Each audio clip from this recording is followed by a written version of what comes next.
Hello, Aquarius. Thank you for being here. Yeah, so if you're new to my channel, my name is Melissa, and I don't do zodiac readings, but I felt called to do Mercury Retrograde set of zodiacs. So, yeah, let's talk about Mercury Retrograde for just a second while I'm shuffling. I have a little bit different take on it. I did do a video maybe like a year or so ago, explaining that, but really quick overview, I see it as an opportunity to revisit something that needs to be taken care of, dealt with, healed from, learned, whatever brings it up for you. But I associate it with all of those words, the re words, the maybe not all of them, but like, you know, refresh, renew, rejuvenate, revisit, resurface, all of those kinds of things is what's kind of where the opportunity lies. Now, there are other aspects to it as far as, you know, communication and technology and all of that stuff, but we're not talking about that. We're talking about you. And we're talking about what you need to work on. So, Mercury retrograde for Aquarius. Apparently that was so cool. Now, that's from another room. They're playing Minecraft. I'll be right back. Oh my god, my arms are just not long enough for that. Okay. Dun, dun, dun.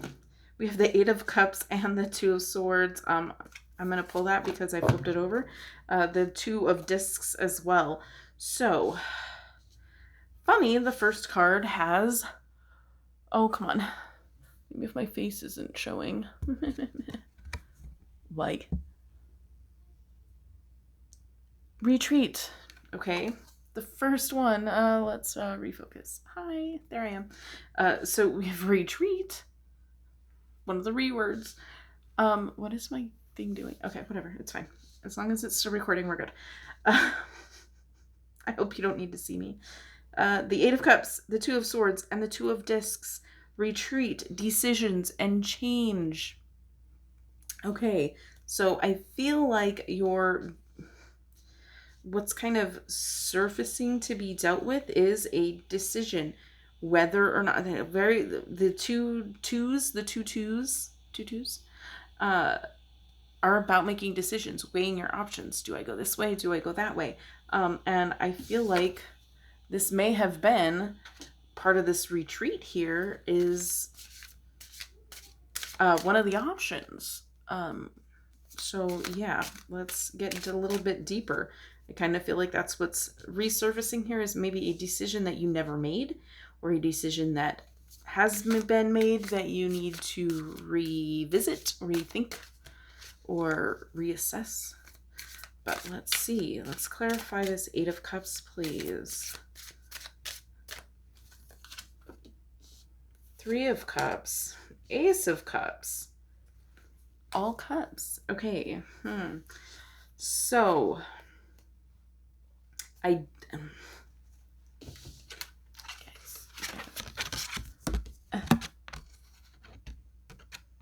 of course, it's not going to focus. So we have the 3 of Cups, which is about friendship. The keywords are on these cards. I don't usually like cards with keywords because I like to come up with my own. So I'll change them if I need to. But the 3 of Cups is about friendship. The Ace of Cups is about love. All of the cups are about those emotions and that emotional aspect of ourselves, right? The 3 is bringing people together. The 3 of Cups came up in a lot of readings, definitely Capricorn. So I feel like this may be in relation to it could be love or friendship. It could be making a friendship into a love relationship.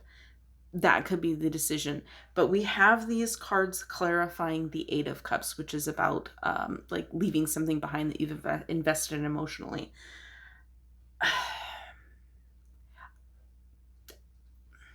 Kind of getting the impression that the decision is whether or not was whether or not to make this a friendship or a romantic relationship. Walking away from one in order to create the other, perhaps. Or, you know, maybe in leaving retreating from a love relationship You are also going to lose some friendships. That is definitely a possibility.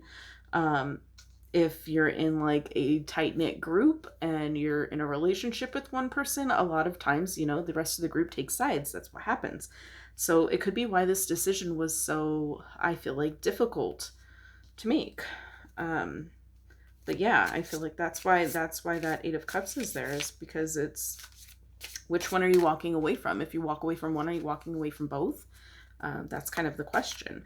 So, and I feel like that's the question you are asking yourself in order to make this decision. All right, let's see why this Two of Swords is here. The universe or the world. And the Princess of Cups, which would be like the Knight of Cups. Or no, Page of Cups. Which they have a keyword of dreams for here. It's like, do I want to close out a chapter, or do I want to pursue something new? Do I want to start emotionally investing in something else, or do I want to close the chapter and stay, in this cycle?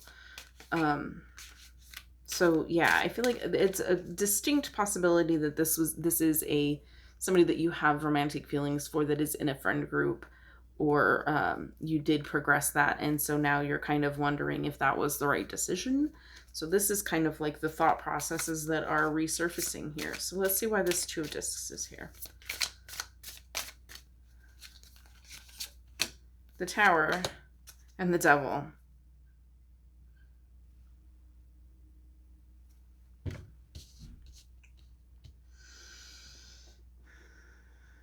We're going to need more time. So, 1, 2, 3. Yeah, there's a few major arcanas here.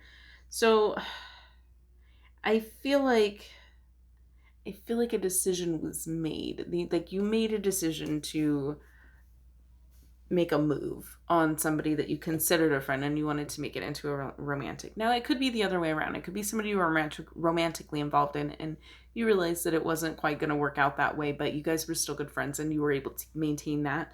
And it wasn't quite as easy for you to maintain as you thought it would be. I feel like something, like, obviously the Tower is like something sudden, kind of came out of nowhere. What I feel like it is that you attached yourself to this person more than you realized, and so when you retreated or let them go or moved on, I feel like there's a little bit of regret there. Another word. So I feel like that's what's coming back for you to revisit. So I don't know if this person is still in your life and they show up. I don't really, I mean, other than the Princess of Cups, I do get I get a very feminine energy from this reading, from the cards that are on the table. Aside from the Devil, I feel like they are all giving me femme vibes. So I feel like that it could be somebody that, I mean, could be like a sisterly relationship that you may you may have tried to transform, and it, like, the other person was just like, no, we're more like sisters, but you still have romantic feelings. Or it could be the other way around. But definitely could be like a love scenario. I do feel that. So, but I don't feel, other than the Devil card, really, I don't feel any masculine here. I don't feel action. I don't feel assertiveness. I feel meekness. I don't know if you can hear that, but it feels very meek, like shy. Like, it feels like you were shy about something. You came out of your shell. You made a decision. You decided to pursue whatever it was, closing a chapter on something else, perhaps. Or you closed a chapter on whatever this was that you really felt connected to, and you didn't realize your connection until it was gone. And I feel like now, because of that, because it's gone, it's no longer a healthy attachment. I feel like you had like a sudden realization that this was not, this was a lot more of a connection than you thought, and you let it go. Maybe you regret it. And so I feel like that's some feelings that you need to revisit and resolve inside of you, is dealing with your attachment. That last card being the devil is all about, you know, being attached to something that you should not be attached to. Something kind of stringing you along, something toxic. I mean, it also indicates addiction, but I don't think that's the case here. I feel like this is you suddenly realizing that you are so much more attached than you expected. Okay. You decided to make a change in your life, and you didn't realize how big it was actually going to be. So, you know, once the cat's out of the bag, you can't try and put a cat back in a bag. I don't know. It's just something that has to be dealt with. So let's see if we can. How can we deal with this? How can Aquarius deal with this feeling and attachment? Do 2 cards. Okay. I mean, we have the 7 of Discs and the 10 of Swords. So, interestingly enough, 7 of Discs, perseverance. Okay, I mean, I agree with that.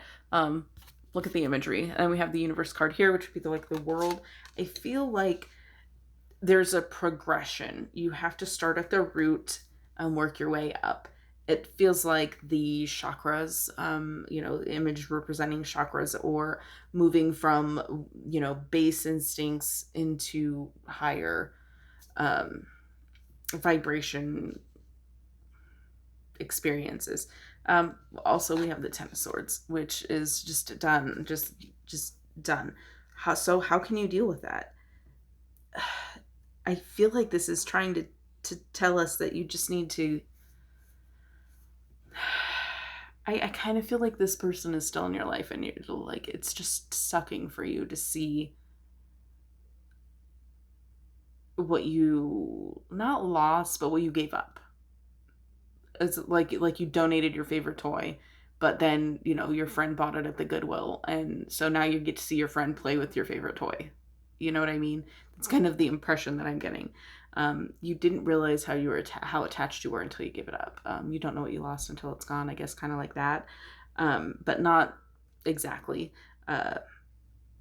Yeah, I guess if you want to test how attached you are to something, try and get rid of it. But how to move past it, I don't think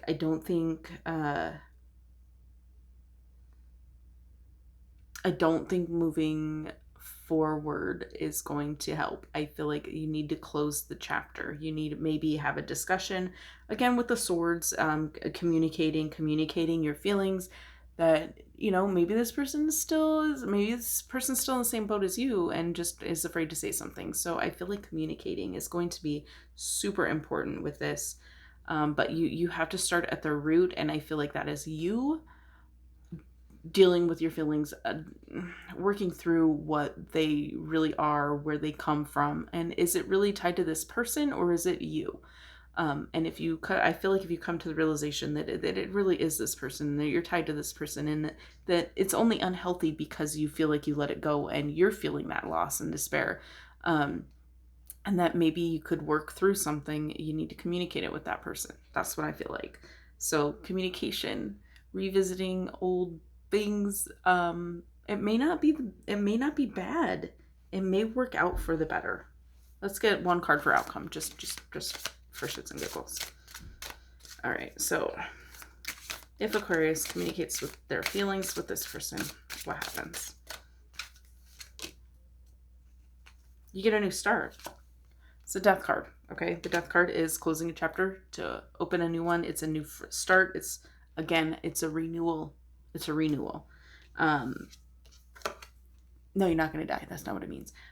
You get a fresh start. It's, you know, you close that chapter again. Closing this chapter, being done, 10 of Swords, closes a chapter, makes room for a new beginning. And I feel like this Death card is definitely representing a new beginning. So I do feel like whatever you decide your feelings are, you need to decide that before you communicate anything. You need to know what you have, clear communication, which may not, you know, be the easiest to do during Mercury retrograde, but you need to communicate with yourself first.